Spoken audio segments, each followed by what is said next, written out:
हद से ज्यादा सीधे मत बनो। Moral story. एक बार की बात है, गौतम बुद्ध अपने शिष्यों के साथ बैठे थे। उसी समय राजा अजातशत्रु वहां पहुंचे और बुद्ध से कहने लगे, हे बुद्ध, जब से मैं आपका शिष्य बना, हर कोई मेरा शोषण कर रहा है।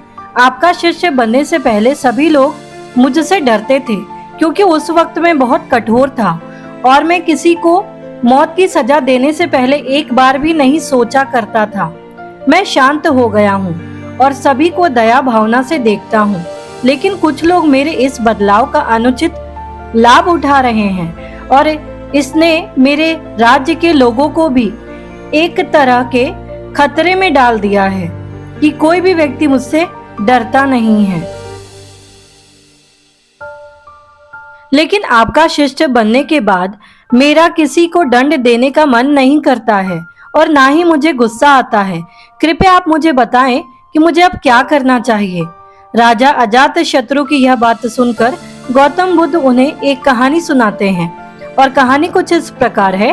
एक बार एक बड़े पेड़ के नीचे एक जहरीला सांप रहता था।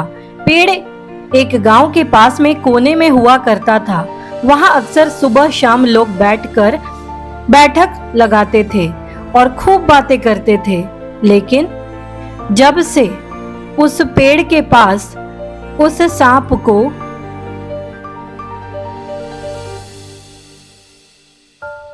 देखा गया, तब से लोगों ने वहां जाना बंद कर दिया।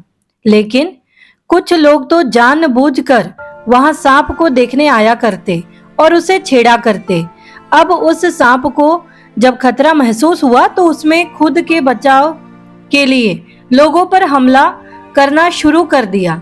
वह सांप अब अपने क्षेत्र में लोगों का आना भी बर्दाश्त नहीं करता था, जिससे गांव के कई लोगों की जान जाने लगी।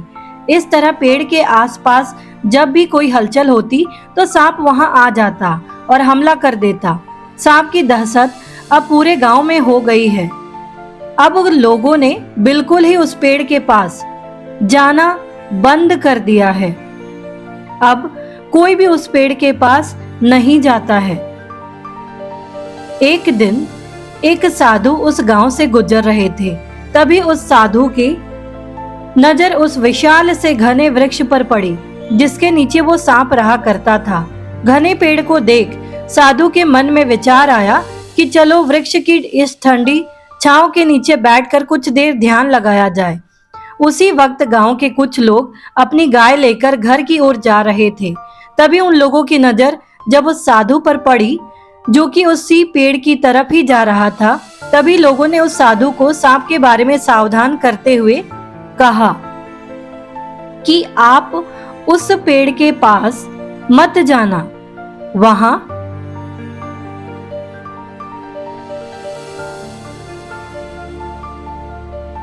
एक जहरीला सांप रहता है, जो जरा सी हलचल होने पर हमला कर देता है और अब तक कई लोगों को काट भी चुका है। लोगों की यह बातें सुनकर साधु मुस्कुराए और उस पेड़ की तरफ चल पड़े।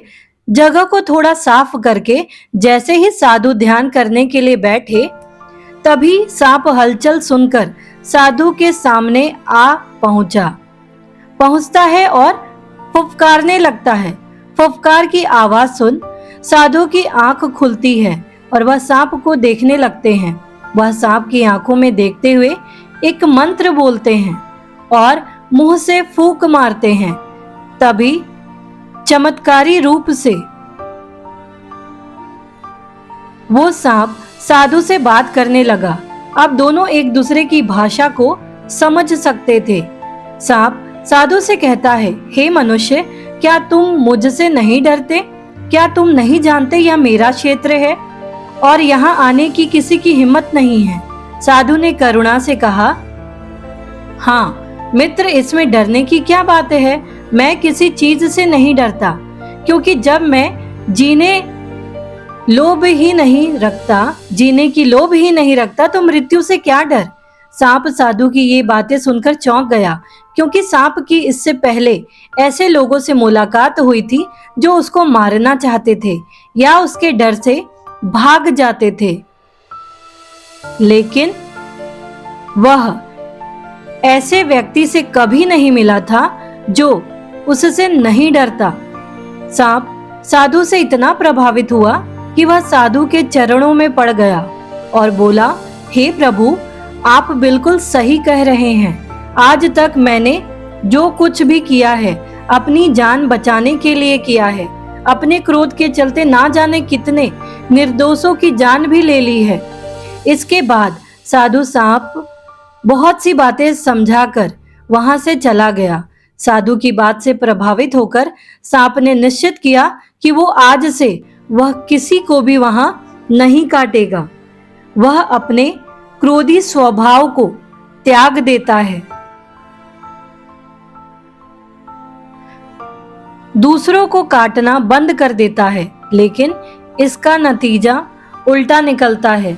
जब लोगों ने देखा कि सांप ने लोगों को तो काटना बंद कर दिया है, तो लोग उसका फायदा उठाने लगे। जो उससे दूर भागते थे वो उसके पास आने लगे और सांप को परेशान करने लगे। बच्चे उस पर पत्थर फेंककर मारने लगे, जिससे सांप आए दिन हमेशा परेशान और घायल रहता था। वह बहुत दुखी था, क्योंकि वह अपने जीवन का सबसे कठिन समय बिता रहा था। एक बार वह साधु फिर से उस गांव में आए। वह उसी पेड़ के नीचे बैठ गए। तभी साधु की नजर जब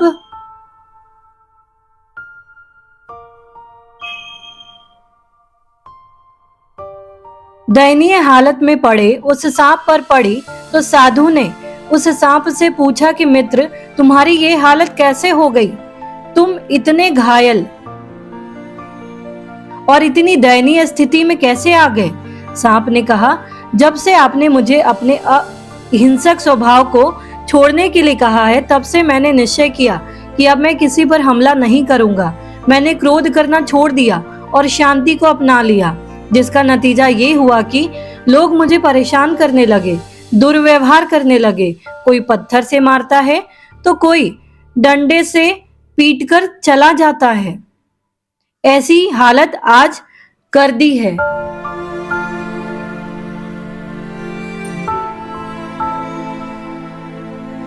सांप की बात सुनकर साधु ने कहा, मित्र, मैंने तुमसे कहा था कि बेवजह दूसरों को मत काटो, लेकिन मैंने तुम्हें तुम्हारी आत्मरक्षा के लिए हमला करने से नहीं रोका था। कहानी सुनाने के बाद बुद्ध ने राजा से कहा, हे राजन, तुमने भी मेरी बात गलत तरीके से अपनाया। मैंने आपको अपने कर्तव्य को छोड़ने के लिए कहा था, किंतु आप अपने कर्तव्य से भी विमुख हो गए। आप एक राजा हैं, अतः पूर्ण रूप से साधु की तरह व्यवहार करना आपको खतरे में डाल सकता है। तो आप एक राजा हैं, आपको प्रजा को भी देखना है और सभी को देखते हुए चलना है। तो आपको इससे अपने कर्तव्य से विमुख नहीं होना है। तुम्हें सिर्फ अंदर से साधु की तरह रहना था और बाहर से राजा की तरह, ताकि जरूरत पड़ने पर खुद की, प्रजा की और राज्य की रक्षा कर सको। बिल्कुल ऐसे ही जंगल में होता है। जो सबसे सीधा पेड़ होता है उसको सबसे पहले काटा जाता है, और यही कानून दुनिया के लोगों पर भी लागू होता है। अच्छे भोले लोगों का खूब फायदा उठाया जाता है। अच्छे लोगों को जिंदगी में अनेकों दुखों का सामना करना पड़ता है, इसलिए कभी किसी को अपना फायदा मत उठाने दो। लोगों को उनकी मर्यादा में रखने के लिए खुद को परिस्थिति के अनुसार बदलना सीख जाइए, अन्यथा आपका हाल भी उस राजा और सांप की तरह हो जाएगा।